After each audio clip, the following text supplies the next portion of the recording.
ناظرین، قرآن کریم سورہ نساء کے حوالے سے ایک آیت کریمہ آپ کے سامنے پڑھی گئی ہے۔ اس آیت میں اللہ تعالیٰ نے فرمایا فَنْكِحُوا مَا طَابَ لَكُم مِّن النِّسَاءِ مَثْنَىٰ وَثُلَاثَ وَرُبَاعَ، کہ تم نکاح کر لو۔ اللہ نے مردوں سے خطاب فرمایا کہ جو خواتین تمہیں اچھی لگیں ان سے نکاح کر لو، دو دو سے، تین تین سے، چار چار سے۔ فَإِنْ خِفْتُمْ أَلَّا تَعْدِلُوا، آگے اللہ تعالیٰ فرماتا ہے اگر تمہیں ڈر ہو کہ تم نے دو یا تین یا چار شادیاں کر لی تو بیویوں کے بیچ میں انصاف نہیں کر پاؤ گے، برابری نہیں کر پاؤ گے، تو ایک ہی سے یا تو لونڈی ہی کو رکھو۔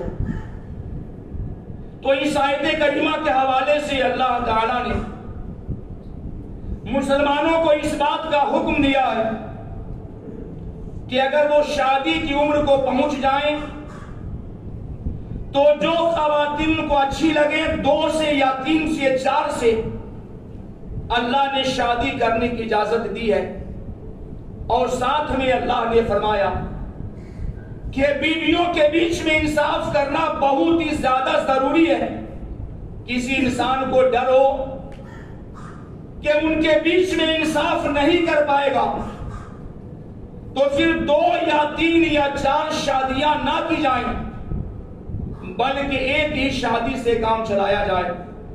اور جہاں تک لونڈی کا مسئلہ ہے تو وہ صحابہ کرام کے زمانے کا مسئلہ ہے، آج وہ چیز ختم ہو چکی ہے، اس لیے اس آیت کریمہ کے اس حصے پہ عمل نہیں کیا جائے گا۔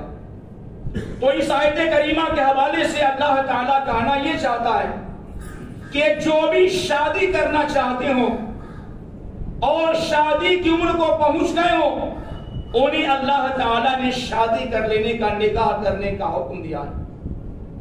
لیکن لازمی شرط یہ ہے کہ ہر مسلمان اپنی بیویوں کے بیچ میں انصاف کرے۔ اگر ایک بیوی بھی کسی کے پاس میں ہو تو ان کے ساتھ میں بھی زیادہ بہتر سے بہتر سلوک کرنا چاہیے، جیسا کہ نبی صلی اللہ علیہ وسلم کا فرمان ہے، آپ کی حدیث بھی ہے، آپ کا عمل بھی ہے، آپ کا قول بھی ہے کہ تم میں سب سے بہتر وہ ہے جس کا معاملہ ان کی بیویوں کے ساتھ میں اچھا ہو۔ وَأَنَا خَيْرُكُمْ لِأَهْلِي، اور آگے آپ نے فرمایا، نبی صلی اللہ علیہ وسلم نے فرمایا کہ تم میں سب سے بہتر وہ ہے جس کا معاملہ ان کی بیویوں کے ساتھ بہتر ہو، اور میرا معاملہ میری بیویوں کے ساتھ میں بہتر ہے۔ یہ نبی صلی اللہ علیہ وسلم کی حدیث ہے، آپ کا فرمان ہے، اور نبی صلی اللہ علیہ وسلم کا عمل بھی تھا۔ آپ نے ہمیشہ ازواج مطہرات کے ساتھ میں، اپنی پاکیزہ بیویوں کے ساتھ میں اللہ کے نبی صلی اللہ علیہ وسلم نے بہتر سلوک کیا تھا اور ہمیشہ انصاف کیا تھا۔ اپنے بیویاں ہو یا گھر والے ہو یا دنیا میں کوئی بھی انسان ہو، آپ نے کسی کے ساتھ ظلم و زیادتی نہیں کی تھی۔ امام ابی داؤد رحمۃ اللہ علیہ نے اسی حوالے سے ایک اور حدیث کو روایت کیا ہے، جس حدیث میں نبی صلی اللہ علیہ وسلم نے فرمایا کہ جس کے پاس ایک سے زائد بیویاں ہوں، دو بیویاں ہوں یا تین یا چار بیویاں ہوں، فَمَالَ إِلَىٰ إِحْدَاهُمَا، اور وہ ان کے بیچ میں انصاف نہ کرتا ہو، بیویوں کے بیچ میں برابری نہ کرے، ان کے ساتھ میں انصاف نہ کرے، جاء یوم القیامت وشقہ مائل، جب وہ قیامت میں اللہ کے سامنے حساب و کتاب کے میدان میں آئے گا، اس کا ایک کندھا جھکا ہوگا، وہ ذلت کے انداز میں ہوگا، جس سے ظاہر ہو جائے گا کہ یہ گھر والیوں کے بیچ میں یہ انسان انصاف نہیں کیا کرتا تھا۔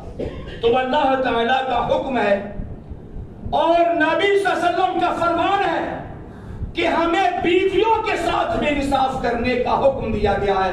اور قرآن کریم سورہ بقرہ میں اللہ تعالیٰ فرماتا ہے، ہن لباس لکم وانتم لباس لہن، اللہ نے شوہروں سے کہا اور بیویوں سے کہا کہ تمہاری بیویاں تمہارے واسطے لباس ہوتی ہیں، اور بیویوں سے کہا کہ شوہر تمہارے واسطے لباس ہوتے ہیں۔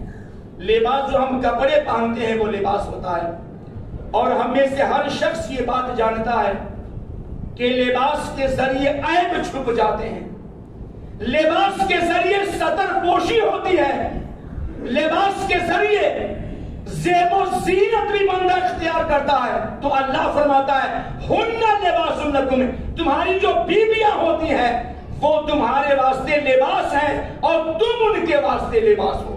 مطلب کیا ہوتا ہے کہ زوجین میاں بیوی ایک دوسرے کے عیب کو چھپانے کی کوشش کریں، ایک دوسرے میں عیب ہو، کمی ہو، خرابی ہو، اسے ظاہر کرنے کی کوشش نہ کی جائے، عیب تلاش نہ کیا جائے۔ یہ عیب چھپانے کے ذریعہ بھی ہوتے ہیں اور ایک دوسرے کے واسطے زیب و زینت کا ذریعہ بھی ہوتے ہیں۔ تو ان دونوں آیتوں سے اللہ تعالیٰ کا فرمان یہ ثابت ہو رہا ہے کہ ان آیتوں میں اللہ نے شادی کی جانب اشارہ کیا ہے کہ شادیاں کر لینی چاہیے، اور شادی کی فضیلتیں بھی حدیث میں ثابت ہے۔ امام بحقی رحمۃ اللہ علیہ نے شعب الایمان میں ایک حدیث کو روایت کیا ہے، جس حدیث میں نبی صلی اللہ علیہ وسلم نے فرمایا اذا تزوج العبد، کہ جب کوئی بندہ شادی کر لیتا ہے، مراد مسلمان بندے، اذا تزوج العبد، جب کوئی بندہ شادی کر لیتا ہے تو اس کا آدھا دین پورا ہو جاتا ہے، یعنی 100% دین اسلام میں سے نبی صلی اللہ علیہ وسلم نے فرمایا اس نے نکاح کر لیا، اس نے شادی کر لی، یہ گناہوں سے بچنا چاہتا ہے اور نبی صلی اللہ علیہ وسلم کی سنت میں عمل کرنا چاہتا ہے، اس نے 50% اپنے دین کو، ایمان کو، اسلام کو پورا کر لیا ہے۔ آگے نبی صلی اللہ علیہ وسلم فرماتے ہیں فَلْيَتَّقِ اللَّهَ فِي النِّصْفِ الْبَاقِي، اب جو باقی 50% اس کا دین اسلام بچا ہے، ان سارے معاملات میں اس بندے کو اللہ سے ڈرنا چاہیے۔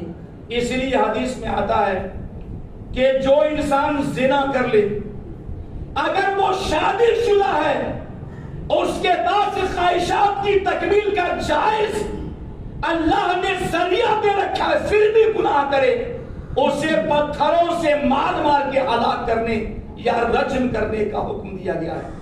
لیکن جس کے پاس جائز ذریعہ نہیں تھا، شادی شدہ نہیں تھا، اسے 100 کوڑے مارنے اور 1 سال کے لیے شہر سے بھگا دینے یا شہر بدر کر دینے کا حکم دیا گیا ہے۔ تو اس حدیث، یہ قرآن کریم کی آیت تھی جو منسوخ ہو گئی، لیکن اس کا عمل باقی ہے اور حدیثوں میں کافی حدیث میں اس کا ذکر ہے۔ تو اس سے بھی اندازہ ہوتا ہے کہ جو شادی ہوتی ہے وہ گناہوں سے بچنے کا بہترین ذریعہ ہے۔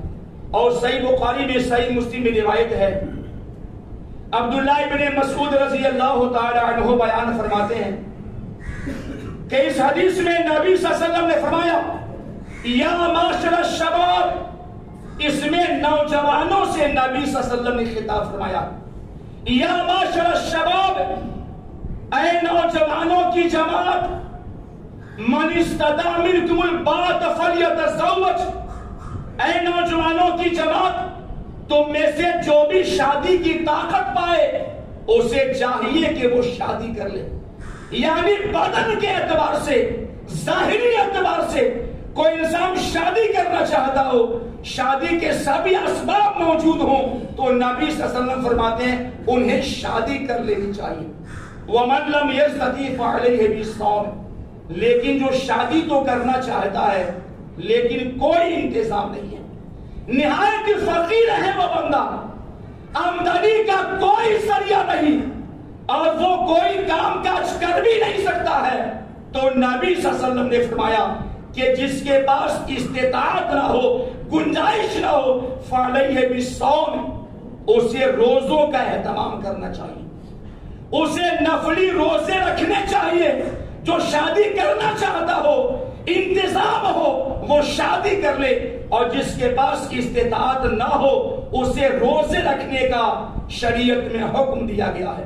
اور نبی صلی اللہ علیہ وسلم نے کیا فرمایا کہ شادی کر لینے سے اگر ذلیل بصر نگاہ جھکی رہے گی اور عزت و ناموس کی حفاظت کا ذریعہ ہے یہ نکاح کر لینا۔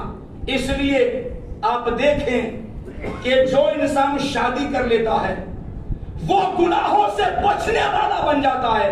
تو نبی صلی اللہ علیہ وسلم نے فرمایا کہ تم نکاح کر لو، یہ گناہوں سے بچنے کا بہترین ذریعہ ہے، عزت و ناموس کی حفاظت کا ذریعہ ہے۔ نگاہیں پست رہیں گی اور طاقت نہ ہو تو روزے رکھو، فَإِنَّهُ لَوْ وِجَاءَ، یہ خواہش کو توڑنے کا بہتر ذریعہ ہے۔ تو جن کے پاس گنجائش نہ ہو، اسباب موجود نہ ہو، شادی کی عمر ہو گئی ہو، شادی کرنا چاہتے ہو، انتظامات کوئی بھی نہ ہو، تو روزہ رکھنے سے خواہشات پہ قابو پانے میں ان کے لیے آسانی ہو جائے گی۔ تو اس حدیث کے حوالے سے بھی اللہ کے نبی صلی اللہ علیہ وسلم کہنا یہ چاہتے ہیں کہ ممکن ہو، گنجائش ہو، استطاعت ہو تو مسلمانوں کو شادیاں کر لینی چاہیے۔ اور شادی کرنے کے بارے میں اللہ کے نبی صلی اللہ علیہ وسلم سے یہ بھی ثابت ہے کہ بعض صحابہ نے، صحیح بخاری میں روایت ہے کہ نبی صلی اللہ علیہ وسلم سے اجازت مانگی، ہم خصی ہونا چاہتے ہیں تاکہ زندگی میں شادی کرنے کی نوبت نہ آئے۔ سعد رضی اللہ تعالیٰ عنہ بیان فرماتے ہیں کہ عثمان ابن مظعون رضی اللہ تعالیٰ عنہ ایک بار نبی صلی اللہ علیہ وسلم کی خدمت میں آئے کہ اللہ کے پیغمبر ہم خصی ہونا چاہتے ہیں۔ خصی سے مراد یہ ہے ایک ایسا ذریعہ اختیار کرنا کہ جس کے بعد زندگی میں شادی کرنے کی حاجت محسوس نہ ہو۔ آپ نے منع فرما دیا کہ تم ایسا کوئی رستہ اختیار مت کرو جو شادی سے روکنے والی چیزیں ہو۔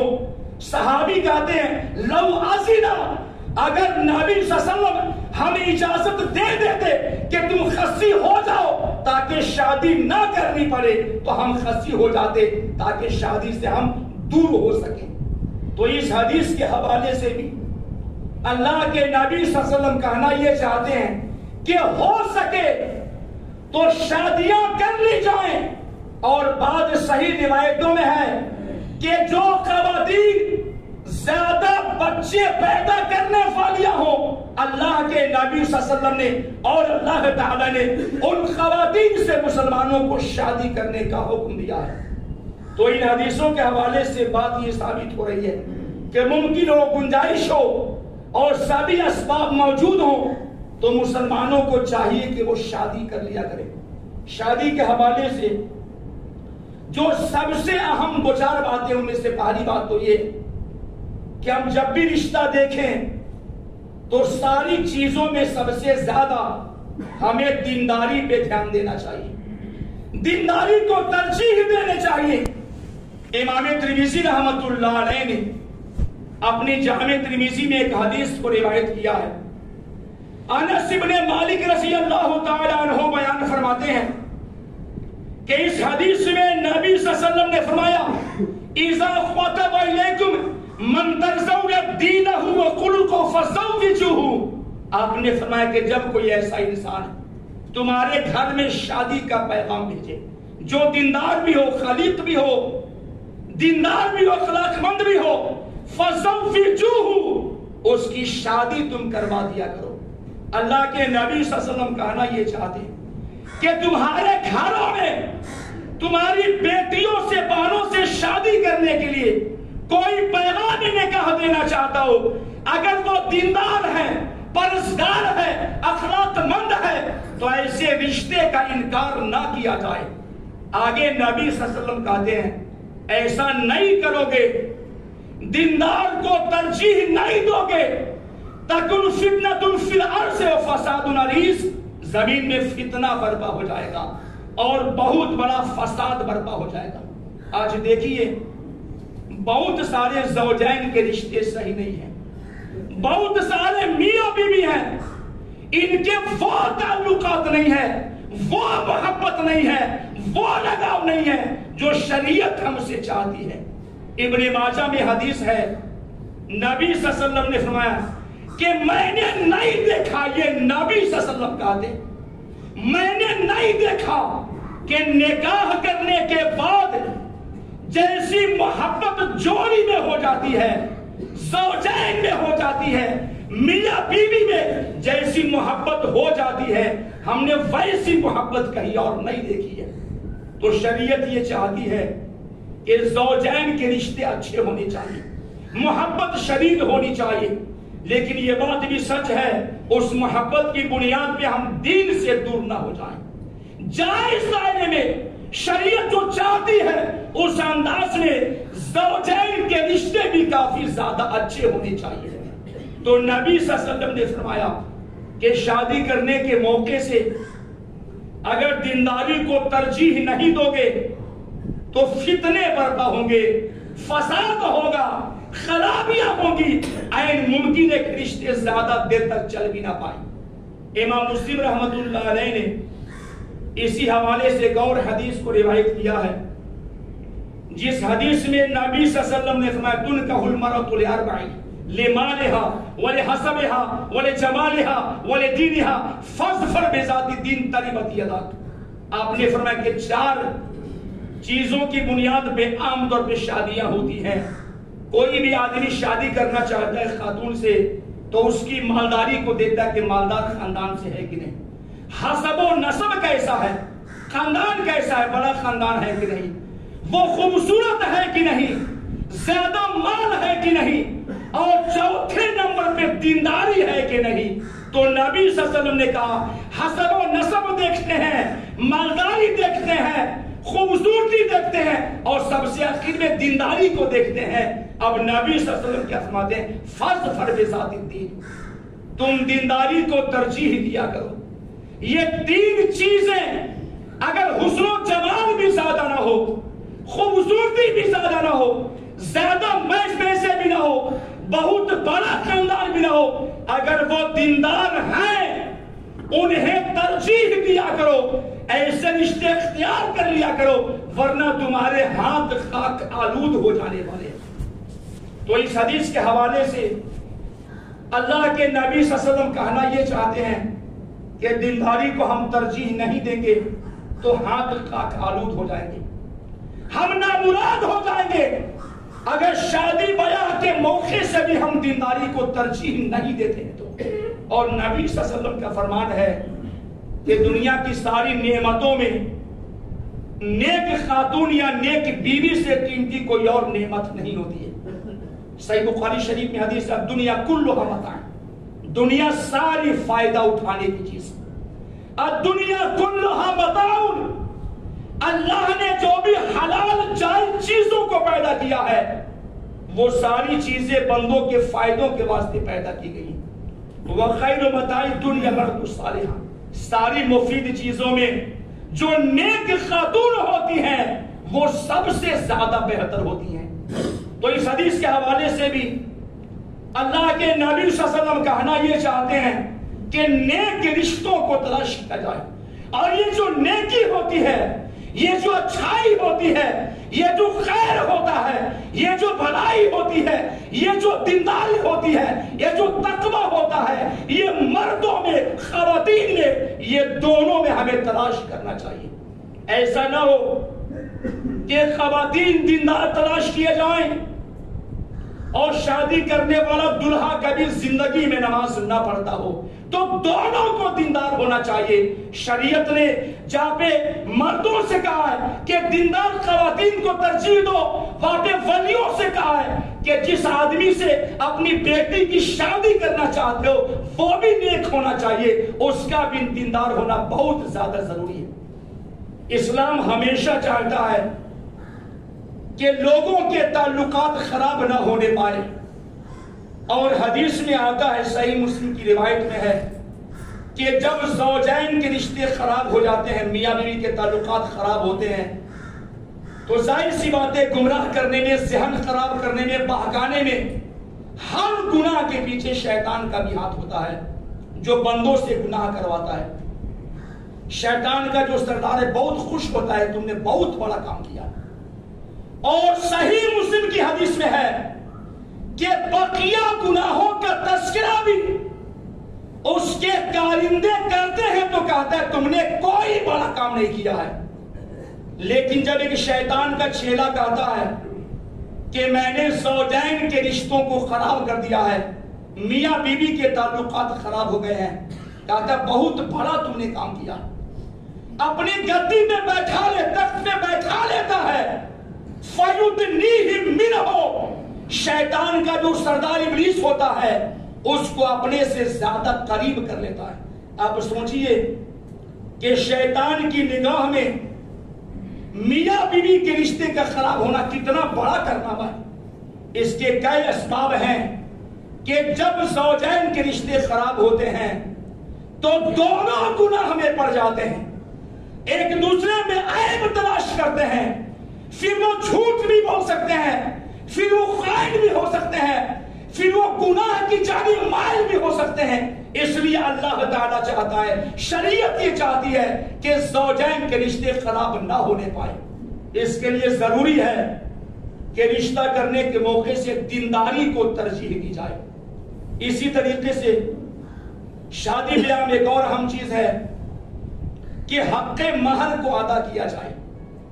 صحیح مسلم میں حدیث ہے, عقبہ بن عامر رضی اللہ تعالی عنہ بیان فرماتے ہیں کہ اس حدیث میں نبی صلی اللہ علیہ وسلم نے فرمایا احق الشروط ان توفوا به مستحللتم بالفروج, شادی بیاہ میں, نکاح میں, سارے معاملوں میں سب سے زیادہ اس حق کا ادا کرنا ضروری ہے جس کے ذریعے وہ خاتون تمہارے واسطے حلال ہو جاتی ہے, یعنی حق مہر. تو شادی بیاہ میں حق مہر کا ادا کرنا بہت ہی زیادہ ضروری ہے, اور مہر کی رقم دینی چاہیے. اللہ کے نبی صلی اللہ علیہ وسلم کا فرمان ہے کہ ہر انسان کو چاہیے کہ مہر دے جو بھی شادی کرنا چاہتا ہو. اس لیے صحیح بخاری میں روایت ہے کہ کوئی آدمی اپنی بیٹی کی شادی کسی گھر میں خاندان میں کرے اور وہ بھی اپنی بیٹی کی شادی اس کے خاندان میں کرے, وَلَيْسَ بَيْنَهُمَا صَدَاقٌ, اور ان کے بیچ میں مہر نہیں ہے. اپنی بیٹی کی مہر آپ نہ مانگے, وہ اپنی بیٹی کی مہر نہ مانگے, آپس میں رشتے ہو جائیں, اسے شغار کہا گیا ہے. ایسے نکاح سے نبی صلی اللہ علیہ وسلم نے منع فرما دیا ہے. تو حق مہر ادا کر دینے کا حکم دیا گیا ہے. اسی طریقے سے صحیح بخاری میں حدیث ہے, ایک صحابی تھے عبد الرحمن بن عوف رضی اللہ تعالی عنہ, انہوں نے نکاح کیا. نکاح کے بعد میں نبی صلی اللہ علیہ وسلم کو معلوم نہ ہو سکا, بعد میں ملاقات ہوئی. زردی کے رنگ ان کے کپڑے کی چادر پہ تھے. آپ نے پوچھا کہ عبد الرحمن کیا چیز ہے یہ, زردی پیلا پن کیوں لباس پہ ہے؟ فرماتے اللہ کے پیغمبر نکاح کر لیا میں نے, الا وزن نوات من ذهب, میں نے کھجور کی گٹھلی کے برابر سونا ایک خاتون کو مہر میں دیا ہے, اس کے عوض میں نے نکاح کر لیا. آپ نے برکت کی دعا, اللہ تم کو برکت دے. اولیم ولو بشات, ولیمہ کرو بھلے ایک بکری یا بکرا ہی کیوں نہ ہو. تو اس حدیث میں بھی مہر کا ذکر ہے کہ مہر ادا کر دینا چاہیے. اور پھر نبی صلی اللہ علیہ وسلم کا فرمان ہے اولیم ولیمہ کرو, اگرچہ کہ بکری ہی کیوں نہ ہو اسے بھی ذبح کر کے مسلمانوں کو کھلا دیا کرو. ولیمہ کے تعلق سے ایک اور بات ہے جو کہ صحیح بخاری اور صحیح مسلم میں ہے. نبی صلی اللہ علیہ وسلم نے فرمایا شر الطعام طعام الولیمہ, سب سے بدترین کھانا, سب سے برا کھانا اس ولیمے کا کھانا ہے جس میں مالداروں کو دعوت دی جائے. وَيُطْرَقُ الْفُقَرَاءُ, سب سے برا اس ولیمے کا کھانا ہے جس میں مالداروں کو دعوت دی جائے اور فقیروں کو, غریبوں کو. بسا اوقات تو ایسا بھی ہوتا ہے جو آپ کے پڑوس میں رہنے والے غریب ہیں, آپ کے خاندان والے ہیں, رشتہ دار ہیں, آپ کے قریبی ہیں, اگر وہ کمزور ہیں مالی اعتبار سے, فقیر ہیں, تو بہت سارے لوگ انہیں دعوت دینا اپنی شان کے خلاف سمجھتے ہیں. حالانکہ یہ چیز بہت زیادہ عام نہیں ہے, لیکن تھوڑی سی بھی خرابی ہو تو شریعت یہ چاہتی ہے کہ مسلمان ان ساری خرابیوں سے اپنے آپ کو پاک صاف رکھنے کی کوشش کرے.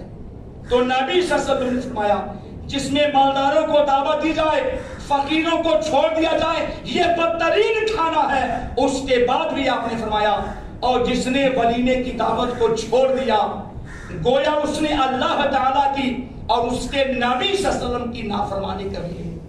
تو جب بھی کوئی مسلمان وہاں پہ حرام چیز کا استعمال ہو تو اس میں نہیں جانا ہے. شراب پی جاتی ہو ایسے دسترخوان پہ نہیں جانا ہے.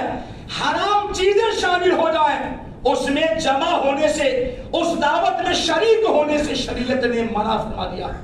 تو اس میں بھی ہمیں شریعت کا لحاظ کرنا ہے کہ بغیر کسی تفریق کے اپنے پڑوسی ہو, ملنے جلنے والے ہو, رشتہ دار ہو, جتنی گنجائش ہو انہیں بلائیں اور کئی ہزار کی ٹیم کو جمع کرنے کی کوشش نہ کی جائے. کئی لوگ 2, 5, 10 ہزار کی دعوتیں کرتے, صحیح چیز نہیں ہے. جامع ترمذی میں حدیث ہے, شعب الایمان میں حدیث ہے, عائشہ رضی اللہ تعالی عنہا بیان فرماتی ہیں کہ اس حدیث میں نبی صلی اللہ علیہ وسلم نے فرمایا ان اعظم النکاح برکتن ایسرہ مولتن, سب سے زیادہ بابرکت نکاح وہ ہے یا سب سے زیادہ برکت اس نکاح میں نازل ہوتی ہے جس میں کم خرچ کیے جائیں. یہاں بھی سمجھنے والی بات ہے کہ عام طور پہ بہت سارے مسلمان یہ سمجھتے ہیں جتنا زیادہ خرچ کریں گے ہمارا مقام اتنا ہی زیادہ بلند ہوگا. یہ اسراف میں آتا ہے. سب سے کم خرچ کیا جائے اور جہاں پہ ضروری نہ ہو وہاں پہ اپنے مال کو ضائع اور برباد نہ کیا جائے. قرآن کریم میں سورہ اعراف میں اللہ کا فرمان ہے کلوا واشربوا ولا تسرفوا انہ لا یحب المسرفین, کہ تم کھاؤ پیو اور فضول خرچی مت کرو. فضول خرچی کرنے والوں کو بے شک اللہ تعالیٰ پسند نہیں کرتا ہے.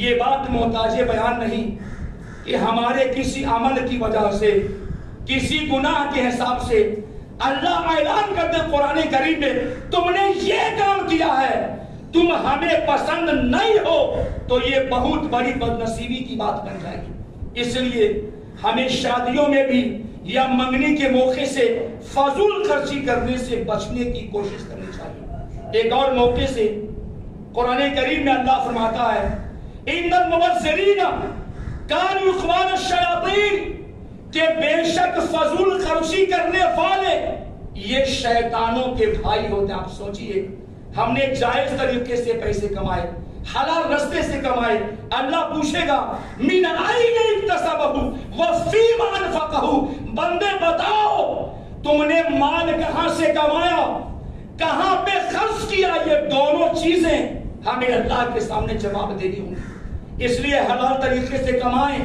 تو نیک اور جائز کام میں اپنے پیسے کو خرچ کریں. تو نبی صلی اللہ علیہ وسلم کا فرمان ہے کہ زیادہ پیسے برباد نہ کیے جائیں. اور نکاح میں ایک اور لازمی چیز یہ ہے کہ ولی کی اجازت کے بغیر نکاح کرنا جائز نہیں. کوئی خاتون ہو وہ بھی راضی ہو, ان کے والد مسلم ہیں زندہ ہیں وہ بھی راضی ہوں, اس کے بعد ہی وہ شادی کرنی جائز ہے. نبی صلی اللہ علیہ وسلم کا فرمان جامع ترمذی میں حدیث ہے لا نکاح الا بولی, کوئی بھی نکاح نہیں ہوتا ہے یا کوئی بھی نکاح جائز نہیں ہے بغیر ولی کے. اور بعض روایتوں میں وہ شاہد عدل, اور دو ایسے لوگ جو انصاف پرست ہو یعنی دیندار ہو وہ گواہ بنے. ایک ولی ہونا چاہیے, دو گواہ ہونے چاہیے, اس کے بعد ہی شادیاں کرنی جائز. صحیح بخاری میں روایت ہے ایک صحابیہ تھی حضرت خنسہ بنت خزام انصاریہ رضی اللہ تعالی عنہ, کہتی میرے ابا نے میری شادی کروا دی. وہی کرہت, یہ شادی ان کو منظور نہیں تھی, یہ نہیں چاہتی تھی وہاں پہ شادی کرنا, ان کے ابا نے شادی کروا دی. اب یہ نبی صلی اللہ علیہ وسلم کی خدمت میں آئی. صحیح بخاری میں ابن ماجہ میں ایک دو جگہ پر حدیث کہتی اللہ کے پیغمبر شادی ہو چکی, نکاح ہو گیا, لیکن مجھے پسند نہیں ہے تو روایت میں فرد نکاح، اس نکاح کو نبی نے رد کر دیا ہے، اور بعض روایتوں میں نکاح ابیہا، اس خاتون کے باپ کے ذریعے اس کرائے گئے نکاح کو نبی نے کینسل کروا دیا۔ تو خاتون بھی راضی ہوں، ان کے ابا بھی راضی ہوں، اس کے بعد ہی نکاح کرنا جائز۔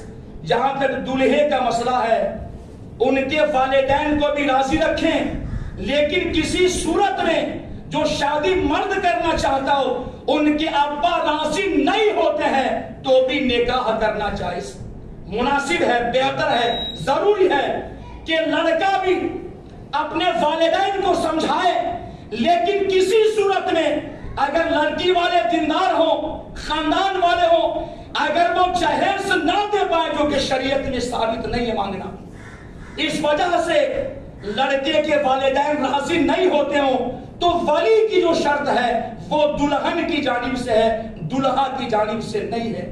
جامع ترمذی میں ایک اور حدیث ہے، ایجما امرات نکحت بغیر اذن ولیہا، کوئی بھی خاتون اپنے ولی کی مرضی کے بغیر شادی، بھاگ کے شادی کر لے یا باپ سے نہ پوچھے شادی کر لے، تو نبی صلی اللہ علیہ وسلم 3 بار کہتے ہیں اس کا نکاح باطل ہے، باطل ہے، باطل ہے، یعنی وہ نکاح جائز نہیں ہے۔ تو ان حدیثوں کے حوالے سے یہ بات ثابت ہو رہی ہے کہ نکاح سنت کے مطابق ہونی چاہیے۔ اور آخری حدیث ہے ابن ماجہ کے حوالے سے، جس میں نبی صلی اللہ علیہ وسلم کہتے ہیں نکاح کرنا یہ میری سنت میں سے، فمن لم یعمل بسنتی فلیس منی، تو جو انسان میری سنت پہ عمل نہیں کرنا چاہتا ہو فلیس منی، اس بندے کا ہم سے کوئی واسطہ نہیں، اس کا نبی صلی اللہ علیہ وسلم سے کوئی واسطہ نہیں ہے۔ جو نکاح کی عمر کو پہنچ گیا ہو، ظاہری باطنی سبھی اسباب موجود ہو، پھر بھی وہ نکاح نہیں کرنا چاہتا ہے، نبی صلی اللہ علیہ وسلم کہتے ہیں اس کا ہم سے کوئی واسطہ نہیں۔ بہت سارے خاندانوں میں ہوتا ہے 30 32 34 سال کے بچے ہو جاتے ہیں اور سوچتے کہ اپنا بزنس ہو جائے، لاکھوں جمع کر لیں، اپنے پیر پہ کھڑا ہو جائیں، اس کے بعد شادیاں کریں گے۔ 20 سال کا بچہ ہو گیا، اگر وہ شادی کرنے کے واسطے راضی ہے، صحیح رشتہ ہو، تو پھر شادیوں میں زیادہ دیر نہیں کرنی چاہیے۔ اور روزی کا مالک اللہ تعالیٰ ہے، قرآن میں اللہ کا وعدہ ہے اگر وہ فقیر بھی ہوں گے اللہ اپنے فضل سے ان کو مالدار کر دے گا۔ اللہ پہ توکل ہو، جائز راستے ہو، دینداری کو ترجیح دیں اور نبی صلی اللہ علیہ وسلم کی سنت کو اختیار کر لیں، اللہ تعالیٰ زندگی کو خیر و برکت سے انشاءاللہ بھر دینے والا ہے۔ اللہ سبحانہ و تعالیٰ سے دعا ہے الہ العالمین ہم سب کو خالص کتاب و سنت کے مطابق عمل کرنے کی توفیق عطا فرمائے، آمین۔ یا ایھا الذین آمنوا صلوا علیہ وسلموا تسلیما، اللهم صل علی محمد وعلى آل محمد كما صليت على إبراهيم وعلى آل إبراهيم إنك حميد مجيد، اللهم بارك على محمد وعلى آل محمد كما باركت على إبراهيم وعلى آل إبراهيم إنك حميد مجيد۔ عباد الله رحمكم الله، إن الله يأمر بالعدل والإحسان وإيتاء ذي القربى وينهى عن الفحشاء والمنكر والبغي يعظكم لعلكم تذكرون، اذكروا الله يذكركم وادعوه يستجب لكم ولذكر الله تعالى أكبر۔